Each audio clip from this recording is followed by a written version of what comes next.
The mission for my role at Wells Fargo is very interesting and exciting for me. Is to develop a process or a strategy that combines the sustainable approach while maintaining the human rights lens, and ultimately coming up with a symbiotic relationship for each. I am Damon Richardson. I am an operations and supplier sustainability consultant.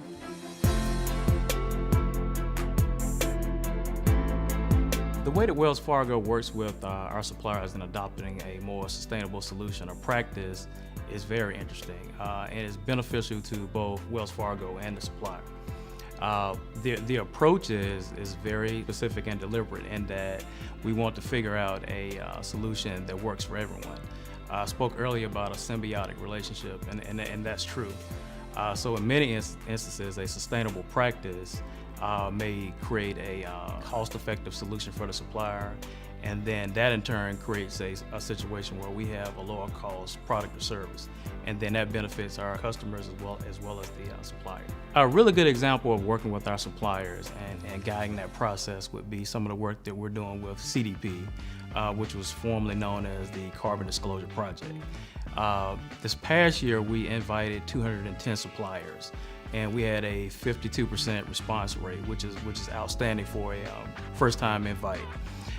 That's key because CDP is the foremost organization for assisting suppliers in both benchmarking where they are from a carbon footprint, GHG perspective, as well as putting together events. Suppliers are interested in sustainability for a number of reasons. Same reasons that Wells Fargo is interested in it. It's the right thing to do, for one. From a business perspective, that is where it gets to be fascinating, because there are oftentimes situations where a more sustainable practice creates a more efficient, more cost-effective process. So in doing one thing, you're benefiting the other.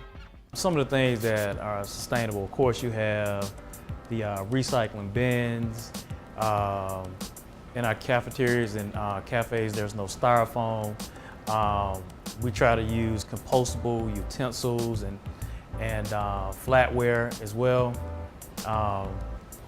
Most of the building design is structured for team member well-being, whether it be carpeting, whether it be paint, whether it be some of the furniture that you see. A lot of that is selected for either sustainable purchases or team member well-being. Some of the more specific ways that we're working with suppliers, if you look at the carbon footprint, if you look at GHG, one of the biggest areas would be operations for most companies. It has a positive impact on our communities, and ultimately globally it has a positive impact. So there are a number of really positive examples there. Another good example, where you're getting your morning coffee. This is one of the cups that we've sourced, and as you can see, certified sourcing, which means it's tracked the sourcing process. This is from the Sustainable Forestry Initiative. So what we're doing there is just ensuring that what we're utilizing falls within the right piece of the sourcing supply chain. So. We have a number of suppliers that have logistics projects where they've taken out the number of left turns, and that saves a lot of time and, more importantly, the use of gas. I'm a father of two, and the older I get, the more concerned I get about my impact on the community, whether it be environmentally, whether it be socially, whatever.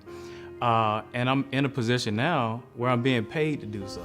So that's outstanding. The other thing about me, I've been a minority business owner.